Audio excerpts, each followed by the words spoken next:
Bonjour, bienvenue au podcast des CSF. Donc, aujourd'hui, on a comme invité Philippe Leblanc, qui est venu parmi nous. Bonjour, bonjour, merci de l'invitation. Grand plaisir. Pour les gens qui ne connaissent pas, est-ce que tu es en mesure peut-être de nous faire un petit intro sur toi, rapidement? Oui, en fait, moi, Philippe Leblanc, je suis à Trois-Rivières. Je suis basé à Trois-Rivières. Je suis natif de la région Joliette, plus précisément à Saint-Jacques-de-Montcalm, un petit village. Maintenant, à Trois-Rivières, papa de trois enfants. Je suis dans le domaine depuis 2014. J'ai commencé dans le réseau captif Sun Life. Donc, j'ai fait mes classes chez Sun Life. J'ai débuté conseiller, évidemment. Ensuite de ça, je suis devenu directeur des ventes. Et puis, en 2018, j'ai quitté Sun Life pour devenir conseiller, mais dans le courtage. Donc, depuis 2018, j'ai fondé mon cabinet, Groupe Leblanc Services financiers. Puis depuis 2018, c'est-à-dire depuis 2014, j'ai mon permis en assurance de personne, j'ai mon permis en fonds mutuels. Depuis 2022, j'étais allé chercher mon permis des marchés dispensés. J'ai mon trio de permis que j'utilise là, pour servir mes clients. OK, excellent. Puis, c'est quoi qui t'avait donné le goût d'être dans le domaine de la finance initialement? Très bonne question. Parce que je me souviens très bien, 2013, mettons, j'avais un emploi une grande brasserie dans les gros joueurs, dans les gros brasseurs, mettons. Puis j'avais un enfant à cette époque-là, puis la conciliation travail-famille, c'était loin d'être parfait. Donc, moi, puis un autre collègue, on était tannés de ça, puis on en parlait. Puis, dès que j'ai mis à ce moment-là, la finance, puis moi, c'était deux. J'étais loin d'avoir de l'expertise puis des connaissances là-dedans. J'ai un bac en histoire, donc on est loin de la finance encore. Donc à ce moment-là, quand j'étais tanné de la job que j'avais à cette époque-là, il a fallu que je mette mon CV sur Emploi Québec. Donc là, je me sentais comme un petit poisson avec plein de requins. J'ai eu des appels de toutes les compagnies d'assurance. Puis, il n'y a rien qui m'accrochait ben. Je t'attends qu'il y ait un directeur de Sun Life à Trois-Rivières que je sais pas, je me souviens plus trop qu'est-ce qu'il a dit, mais comment qu'il l'a dit, ça me dit OK, on va se rencontrer. Ça a juste pris ça. Puis finalement, il a bien vendu sa salade. Euh, tout ce qui est indépendance financière, à ce moment-là, ça avait l'air facile de devenir, de faire un bon revenu. C'est surtout la flexibilité de l'horaire, de faire nos propres horaires. Donc, moi, c'était un irritant avant. Donc, ça c'est venu me charmer tout de suite. Fait en commençant en 2014, c'était plus l'assurance. Je faisais beaucoup que de l'assurance, en fait. Là, la portion placement, j'avais mon permis parce que je savais qu'il fallait que je l'aille, mais j'en faisais pas. C'était encore obscur l'univers du placement dans ma tête. Donc, j'ai commencé tranquillement l'assurance. Tu sais, en 2014, j'avais peut-être 26 ans. Fait que j'avais un enfant, mais tu sais, tout ce qui est finance, je connaissais rien là-dedans. Assurance vie, j'en avais une, parce que je savais qu'il fallait que j'en aille une, mais tu sais que je l'ai pris, j'ai comme signé les yeux fermés. Là, à ce temps, je l'ai, je peux passer à autre chose. Mais ça m'a fait prendre conscience de l'importance de tout l'aspect financier, autant les assurances que par la suite les placements dont je me suis familiarisé. Mais à la base, c'était vraiment la flexibilité de l'horaire qui m'a plu. OK. Je peux travailler autant que je veux, je peux être paresseux autant que je veux. Là, à un moment donné, tu te rends compte que si je suis paresseux cette semaine, c'est les semaines suivantes qui vont écoper, donc la paye va être moins grosse.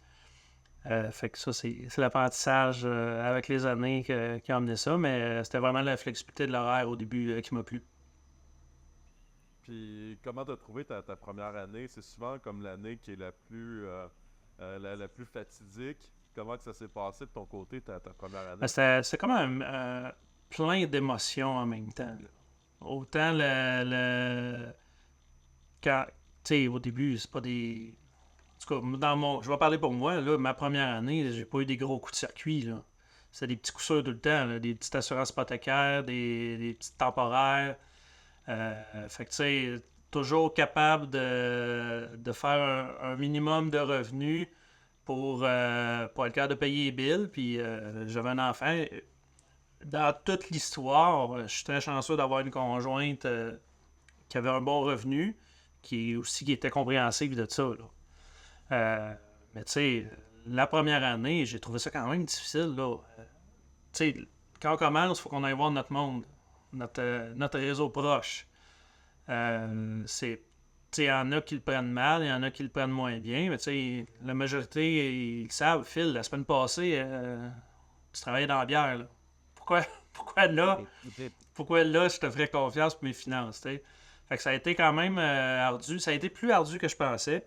Mais j'ai quand même réussi à passer au travers. Puis, tu sais, dans le réseau de Sun Life, je sais pas si c'est encore le cas, mais à cette époque-là, on pouvait avoir un certain salaire garanti par mois.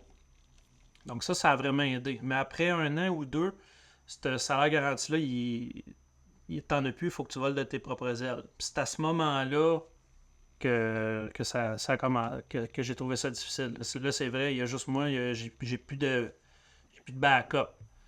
Fait qu'il faut qu'on se retrousse les manches. Faut qu'on trouve comment se démarquer parce qu'il y en a beaucoup des conseillers en sécurité financière. C'est un gros taux de roulement, mais le monde est sollicité énormément, là. Donc, difficile. La première année, les 2 premières années, j'ai trouvé ça difficile. Ouais, c'est normal. C'est sûr que si à la base, on n'était pas dans un domaine qu'on était nécessairement dans la vente, dans la finance, mais c'est un gros pas. Tu sais, ça veut pas dire qu'on a fini par passer nos examens à l'AMF, qu'on a toutes les Non, connaissances, puis des fois après le stage, ça veut pas dire non plus encore qu'on est à un niveau de connaissance qui est tellement élevé. Puis on est dans un domaine que ton apprentissage, elle arrête jamais en fait. exact. Tu sais, tu finis par le temps, tu te dis, ben j'ai envie de proposer des solutions additionnelles. Un peu comme toi, ben moi, je suis allé chercher mon permis en dispensé en 2016. Puis après ça, ben, tu sais, j'ai toujours été curieux d'aller chercher des nouvelles certifications, des nouveaux produits, justement pour essayer de faire la différence dans un marché qui en a autant des conseillers, puis surtout dans l'heure actuelle, avec un contexte économique qui est un peu plus difficile, les gens ont moins de liquidité, donc il y a moins de contrats qui se vendent en temps Ouais, normal. Donc, c'était dur même à notre époque, mais aujourd'hui, il y a quand même de la compétition encore plus grande. Fait que c'est un domaine qui est assez particulier, tu sais. effectivement. Puis, tu sais, des fois, j'allais voir mon directeur à l'époque, puis, tu sais, je me suis jamais plaint, mais disons que l'orientation de notre discussion, il comprenait que j'avais de la misère, puis il me disait, Phil, si c'était si facile que ça serait pas aussi payant. Si Mhm. c'est payant, c'est parce que c'est tough. C'est parce que c'est difficile. Ah, c'est vrai. Fait que là, ouais, on retourne les manches, je retourne dans mon bureau à l'appel du monde.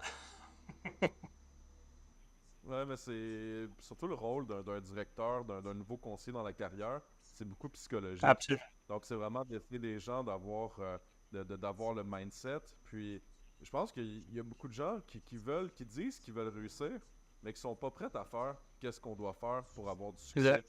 C'est ça que je me suis rendu compte avec les années. Un conseiller me dit, ah, ben, tu sais, j'ai pas grand monde à appeler, j'ai pas beaucoup de rendez-vous.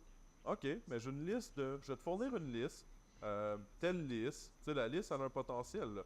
Là, je me retrouve, je regarde la semaine suivante, le conseiller a fait aucun appel. Puis il me dit qu'il a besoin de faire des rendez-vous puis faire des Ouais. ventes. Donc, tu sais, rendu là, si on n'est pas prêt à faire le minimum, ben, c'est peut-être pas fait pour nous, là. Les deux, on a commencé, moi j'ai commencé environ en 2010, approximativement. Puis c'était toujours, on faisait du téléphone toute la journée, tu sais, Mhm. il y avait pas de. À cette époque-là, il y avait Internet, mais c'était pas comme aujourd'hui, là. Tu sais, les gens, Facebook, ça commençait à Ouais. arriver, puis on était vraiment dans un autre univers, puis on n'avait pas le choix de faire qu'est-ce qu'on avait à faire pour s'en tirer, pour avoir des rendez-vous, Ah, là. absolument. Puis c'est drôle qu'on ait cette discussion-là parce qu'à cette époque-là, j'avais des discussions similaires avec des conseillers que ça faisait 30 ans qu'ils sont là. Puis ils me disaient qu'à leur époque, c'était autre chose, c'était plus difficile, c'était des. Rodotex, une affaire de même, avec les numéros de téléphone papier. Fait que probablement que dans 10 ans, les conseillers vont dire en 2020, c'était plus difficile. Ouais. Mais tu sais, moi, je suis content d'avoir été dans les deux Ouais. époques. Que ça m'a permis qu'aujourd'hui, ben, si j'ai envie de parler à n'importe qui, ben, je vais prendre le téléphone, puis je vais l'appeler, puis je vais m'introduire. Fait que tu sais, il n'y a plus rien qui m'arrête au point que je suis rendu dans ma vie, à cause que j'ai tout fait. Fait que tu sais, rendu là, ben, moi, je trouve que c'est une force que ça nous a forgé. Ouais. Connaître un chemin qui était difficile en étant dans quelque sorte un hybride entre les deux générations. On a connu autant l'Internet, la technologie, on a aussi connu le old school. Ouais, de la bibliothèque. Ouais. Où il y avait comme des espèces c'était même pas des bottins jaunes, nous, c'était comme un. Il y avait un autre document avec les rues, puis on avait vraiment des documents pour faire de l'appel à froid. Puis quand moi j'ai commencé, ben, je me suis rendu compte que j'aimais pas tant que ça faire des appels au niveau du résidentiel. Donc je pognais le bottin jaune, puis j'appelais toutes les Ouais. entreprises que tu pouvais imaginer. Puis ça fonctionnait. Sérieusement, c'est juste une question de. Faut juste pas arrêter, faire beaucoup d'appels, puis ça finit par fonctionner. Ah, c'est la loi des grands C'est nombres. la constante. Ouais, exactement. Puis aujourd'hui, à quoi que ça ressemble maintenant ton modèle d'affaires après toutes ces années-là? Ben, au fil des années, je me suis, je dirais pas spécialisé parce que j'ai une clientèle assez éclectique dans le sens que j'ai la petite famille, l'ado qui commence, la petite famille, mais tu sais, j'ai une tendance à privilégier les clients corpaux. Ben, tout d'abord, je fais pas mal plus de placements que d'assurance depuis quelques années. Tu sais, j'en fais encore de l'assurance, mais c'est plus ce que j'appelle des walk-ins. Là. Je fais pas mon propre développement en assurance. C'est le bouche à oreille qui circule, puis que j'ai des clients qui ont une demande en assurance. Mais sinon, c'est vraiment plus le placement. Puis la clientèle corpo, les entreprises, les entrepreneurs, ça, j'adore ça. Donc, je me souviens très bien que mes premières années, j'ai des amis qui ont des cabinets de comptabilité puis de fiscalité. Puis en discutant avec eux, ils me disent Phil, faut te distinguer pour avoir une coche de plus que les autres conseillers. Faut que tu sois bon avec la fiscalité. Autant la fiscalité du particulier que celle des entreprises. Fait que ça m'avait pas. Ça m'avait tombé dans l'oreille, puis j'avais très bien compris que c'est vrai que je pouvais avoir un edge sur les autres conseillers à ce niveau-là. Donc, tu sais, je me suis formé le plus possible pour la fiscalité pour qu'un coup je sois devant l'entrepreneur, que j'aie l'air crédible, puis qu'on perde pas de temps.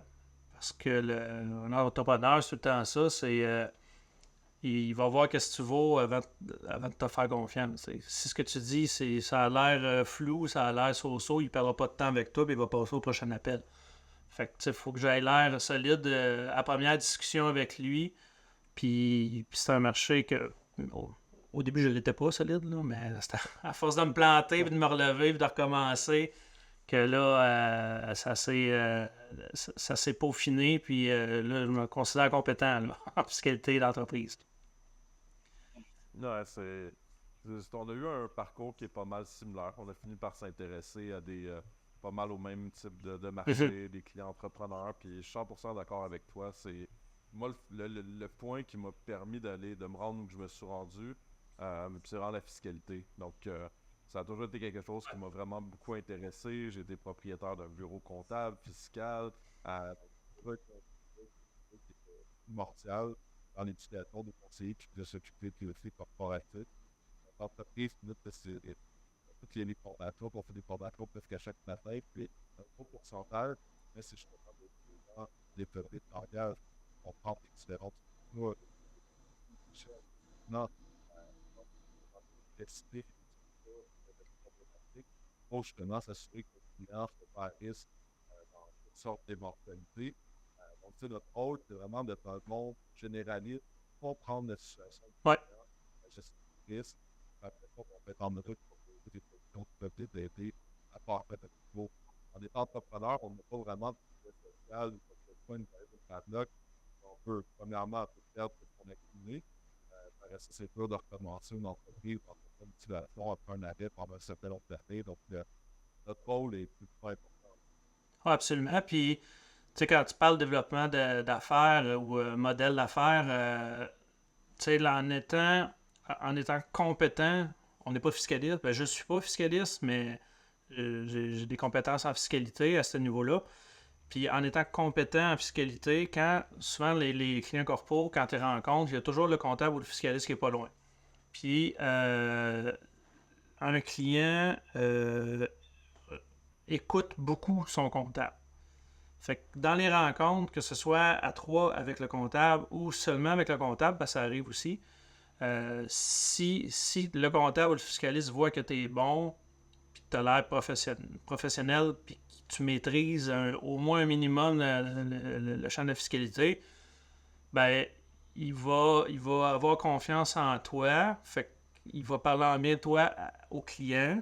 Fait que le client va avoir une relation, il va avoir une meilleure relation avec toi. Puis c'est surtout que, moi, c'est arrivé, j'ai fait des dossiers pour un client précis. Mais ça a tellement bien été que c'est le comptable, finalement, il m'a référé d'autres clients qui avaient besoin de conseillers. Tu sais, il y a des conseillers qui sont très bien servis par des banques, mais il y en a qui sont très mal servis. Puis je vise pas juste les banques, là, qui sont très mal servis tout court ou aucun service, qui n'ont pas de conseillers. Il y a beaucoup d'entreprises qui ont ça. Donc là, à ce moment-là, ben, tu sais, ils ont un bon dossier, ça a bien été, ils voient que je suis bon en fiscalité aussi, ben, ils me réfèrent d'autres clients. Fait que modèle d'affaires, une longue réponse à ta question courte de tantôt. Modèle d'affaires, ben, tu sais, je travaille étroitement avec des cabinets de comptables pour des clients surtout corpo. Ouais, c'est. On a vraiment, tu sais, je pense que on est totalement complémentaires entre les Ouais, deux. Puis dans les deux cas, ben, les clients ont besoin d'avoir un bon comptable, un bon fiscaliste. Ben, le conseiller en sécurité financière ne doit pas être négligé. On est vraiment, nous, de notre côté, dans la gestion du risque. Donc, la gestion du risque doit vraiment être un élément qui doit être considéré par tous les professionnels autres. C'est vraiment, tu sais, oui, il y a le côté légal, il y a le côté comptable, mais il y a le côté volet de sécurité. absolument. Donc, notre travail est vraiment une importance qui est primordiale. Puis je vois de plus en plus, ben, les gens s'en viennent les conseillers, en tout cas, une nouvelle génération s'en vient de plus en plus éduquée. Il y a beaucoup de gens qui vont faire des études avancées dès le départ. Donc, c'est le fun, ça va permettre à la profession de pouvoir s'élever et passer à notre niveau. Donc, je pense qu'on va avoir la nouvelle génération qui débute par pour académique pour Ouais, justement pouvoir comprendre. exact. C'est vrai. Puis au point que tu es rendu aujourd'hui, c'est quoi qui te motive à continuer à grandir puis développer? Fait que si on s'entend qu'on arrive dans notre domaine, quand ça fait un certain nombre d'années qu'on travaille, ben, on peut commencer à avoir quand même des revenus récurrents qui sont intéressants. Toi, c'est quoi qui te motive à continuer, puis à continuer à grandir ton entreprise? Ben, tu sais, j'ai encore la passion pour ma job. C'est, tu sais, le lundi matin, je rentre pas de reculons. Je suis vraiment content de travailler. Tu sais, j'ai pas, tu sais, j'ai encore vraiment le goût de travailler. Puis mon seul objectif, c'est de développer ma clientèle. C'est d'être en croissance constante. Euh, il y a un temps où j'ai besoin d'aide, là, pour, soit avec des outils ou du staff. Mais non, c'est tout le temps de la croissance de mon cabinet, là, de toujours grossir plus. C'est sûr, le grossir plus, je dis pas non à personne, mais j'essaie de me spécialiser toujours vers la clientèle corpo. Parce que j'ai une affinité avec cette clientèle-là, parce que j'adore ça travailler avec ces gens-là. Mais c'est vraiment, c'est très simple comme réponse, c'est de la croissance. Sans Ouais, je te sacrifier ma vie personnelle. Puis ça, je pense que c'est quelque chose que j'ai réussi depuis le début. Tu sais, je suis un peu paresseux, c'est bas aussi, fait que tu sais, je fais pas 90 heures semaine, là. Donc, ma vie personnelle, mes enfants, ma blonde, les activités, le sport, tout ça, ça prend quand même une place importante dans ma semaine. Ce qui fait que j'ai un équilibre euh, qui, qui me va pour l'instant, surtout pour le mental, là, pour pas jamais m'écœurer de ma job. Fait que c'est c'est ça. La croissance et l'équilibre. Puis, est-ce que tu arrives à vraiment décrocher ou Non, jamais. ton cerveau? Non, Ok. jamais, jamais, jamais. J'ai la mauvaise habitude de répondre au téléphone tout le temps. Parce que mes clients, ils ont mon cellulaire personnel. Donc, Les autres. ils peuvent m'appeler n'importe quand. Je te dirais la majorité du temps, je réponds. Des fois, je réponds pas, là. Mais tu sais, même la fin de semaine, en fin de semaine, je suis dans un tournoi de soccer avec mes enfants. Il y a un client qui a appelé, j'ai répondu. Tu sais, j'ai dit, hein, il sait, ça, il est samedi après-midi, puis il entend écrire des enfants. Fait que je dis, rappelle-moi lundi, je vais pouvoir te répondre. Là, je peux pas. Mais j'ai répondu pareil. Fait que non, je décroche jamais, mais c'est pas quelque chose qui me brûle mentalement de ne pas décrocher. Ok, ok. Ah, c'est ça. Élément, des fois, que les gars, on fait dans le domaine, on peut pas côté de projeter, c'est extrêmement difficile. J'essaie le plus possible. Naturellement, tu sais, aujourd'hui, on a une communication de tous les médias possibles en même temps. C'est assez intense. Est-ce que tu arrives à être présent dans tes activités quand tu travailles pas ou ton cerveau est pour à penser à des dossiers, pour l'expansion, etc. Non, je pense que j'ai réussi à décrocher à ce niveau-là. Je te dirais que le vendredi soir, du vendredi soir au dimanche midi, je pense pas à ma job. Mais quand le dimanche soir arrive, là, je commence à regarder mon agenda, madame, ma semaine elle ressemble à quoi. Là, je rembarque dans mes patins. Fait que sinon, tu sais, c'est sûr que quand j'ai des gros dossiers en cours, je fais juste penser à ça. Mais sinon, pour une semaine normale, là, ça ressemble à ça. Là. Ok, ok. Fait que t'as quand même réussi à à développer ton équilibre. Ouais. Mais je te comprends. Moi, quand c'est le vendredi soir, là, c'est comme, ok, là, c'est la fin de semaine. Mais sinon, avant ça, c'est assez intense, disons, notre travail en général. Ouais, c'est ça. Puis tu sais, c'est drôle parce que j'ai beaucoup de mes amis proches, c'est des comptables, des fiscalistes aussi.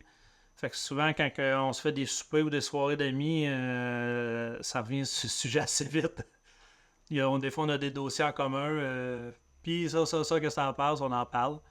Puis là, tous les autres amis qui sont pas là-dedans disent non, pas le droit de parler de job. Ah, ok, on arrête. Ouais, c'est vrai, des fois, c'est vrai que la part du temps, quand on est avec des amis ou des gens qui sont dans le domaine, on finit souvent par avoir des discussions qui gravitent justement autour de la Ça revient à finance. ça, Puis, ouais. tu sais, quand t'es passionné dans quelque chose, ben, moi de mon côté, ben, qu'est-ce qui me passionne? Ben, c'est justement la croissance, bâtir une entreprise, les gens que je rencontre, le développement des affaires. Donc, c'est comme, tu sais, des fois, il y a des gens qui ont vraiment une passion dans un sport, une activité en particulier. Mais moi, je pense que je fais partie de la catégorie des gens que ma passion, ben, c'est de bâtir des entreprises.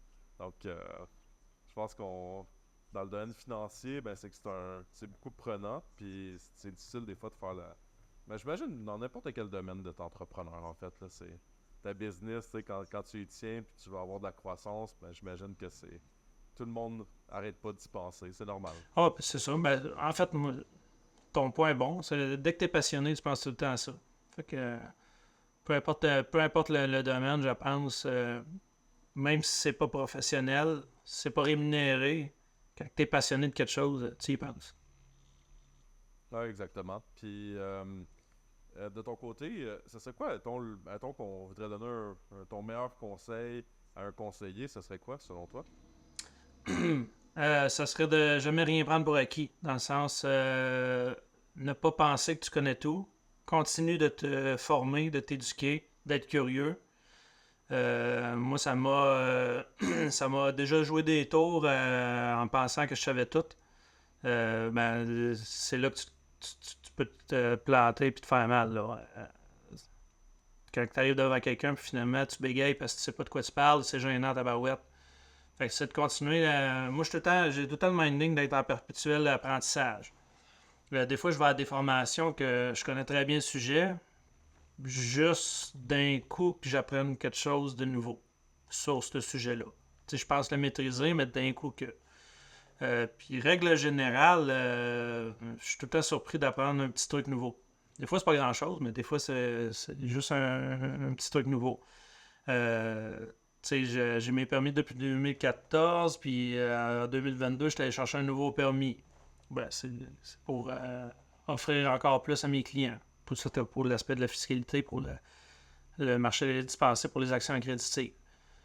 Fait que, c'est tout le temps d'être en perpétuel apprentissage.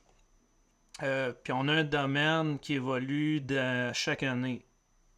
Donc, on n'a pas de raison de ne pas être en apprentissage dans notre domaine. Autant le côté de la planification financière, les normes changent régulièrement, la fiscalité, ça change à tous les ans.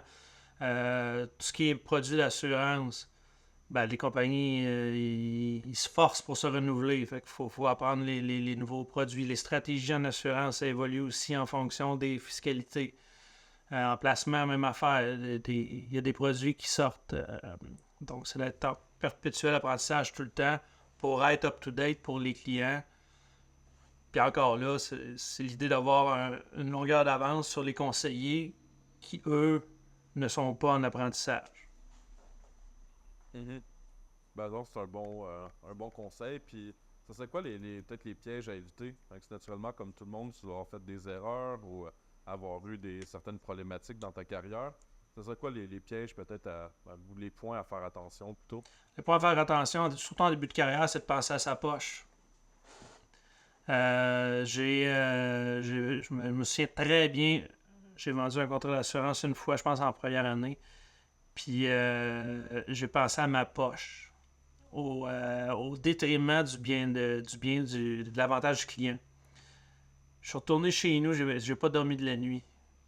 Je pensais rien qu'à ça. Le lendemain, je suis retourné chez le client, puis on a tout cancellé. Je me sentais trop mal, j'étais pas capable. Puis je vois des dossiers, des fois, de conseillers que sans être... c'est pas de l'arnaque, c'est pas de la fraude, mais l'orientation du dossier aurait pu être différente s'il y avait eu le bien-être du client en cœur, au lieu de penser à sa poche. Parce que ça se sait tout le temps, ça se sent, puis si c'est pas le client qui s'en rend compte, c'est les collègues, nos pairs, puis ça te scrape un nom, c'est pas long.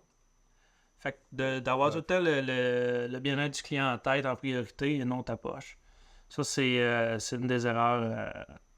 En fait, c'est un conseil plus que à ne pas faire, de penser à sa poche en premier.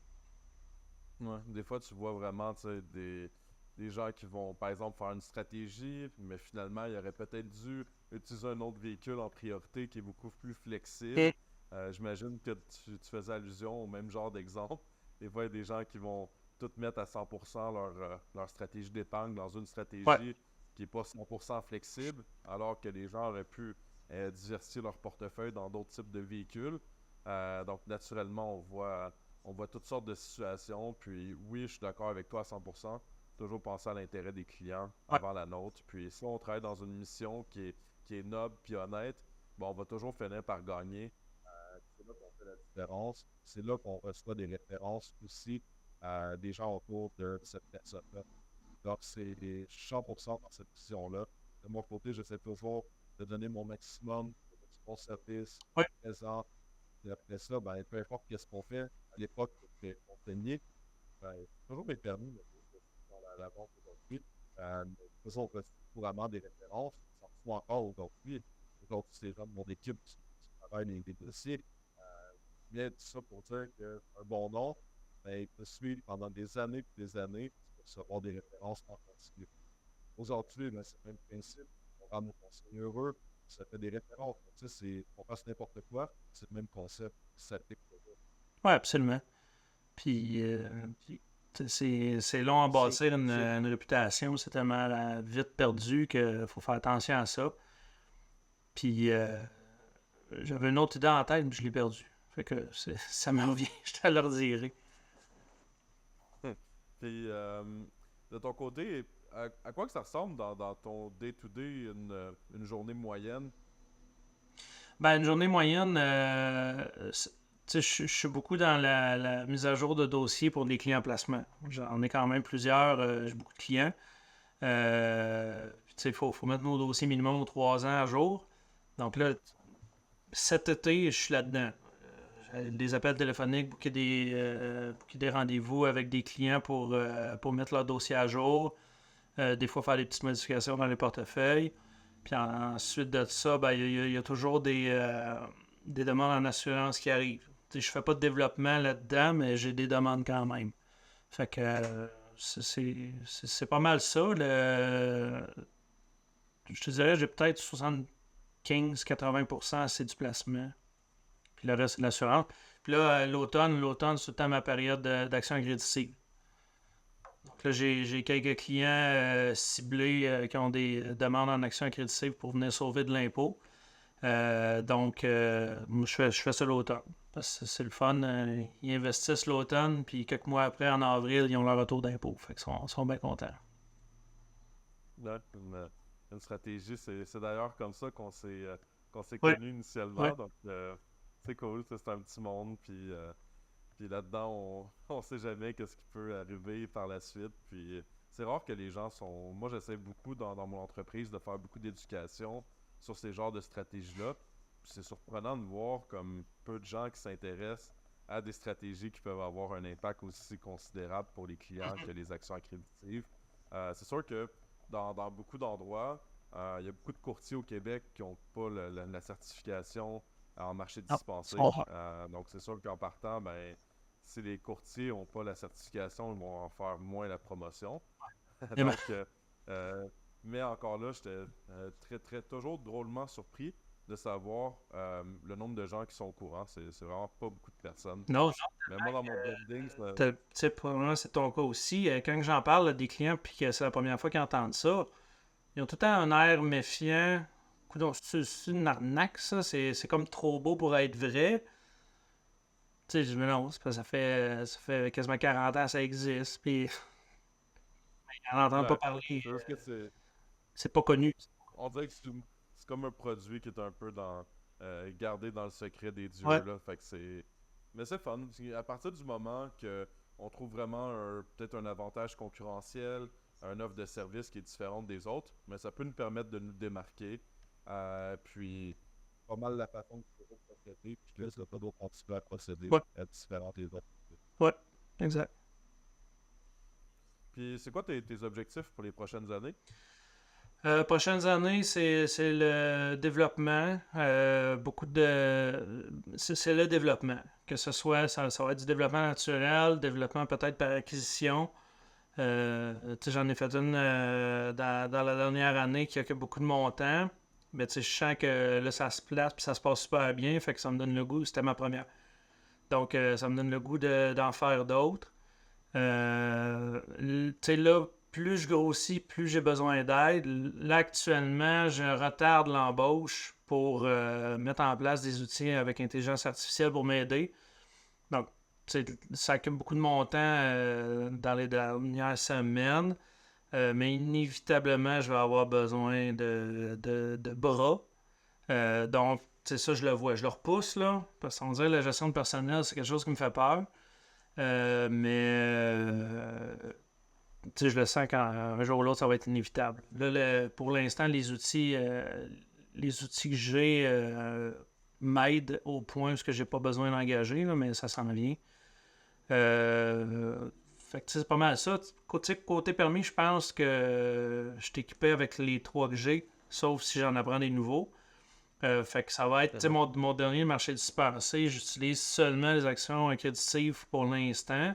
Mais toute la notion des marchés privés, c'est quelque chose dont j'ai accès avec mon permis, mais dont je n'ai pas encore utilisé. Fait que je m'informe tranquillement là-dessus. Je rencontre les compagnies qui offrent ces produits-là. Mais tu sais, c'est quelque chose que je vais implanter tranquillement dans mes plus gros portefeuilles. Fait que tu sais, c'est le fine-tuning constamment d'être meilleur tout le temps avec mes clients puis gérer la croissance du cabinet. Ok. Ben, excellent. Mais en fait, merci pour ta présence aujourd'hui. Ça va être tout. Puis, super apprécié que tu aies pris le temps de venir partager des conseils à notre industrie. Donc, je trouve toujours ça intéressant qu'on puisse essayer d'aider le prochain. On est tout le temps, on dirait, un peu seul dans notre monde, des fois en compétition un contre l'autre. Arrêter, le marché est assez critique. Ouais, Tu te donnes des petits conseils par-ci par-là, mais on va être capable de scaler nos business, puis ah, après, absolument. Absolument. Un gros merci de l'invitation. J'ai vraiment aimé ça. Puis je suis de proche ton nouveau cabinet, ton offre à tous les conseillers du Québec. Fait que c'est quelque chose qui est super intéressant. Puis c'est chapeau à toi de partir ça. C'est vraiment le fun. Ben, merci, c'est apprécié. Ah. Donc, passe une belle journée. Puis à bientôt. Merci, bye bye.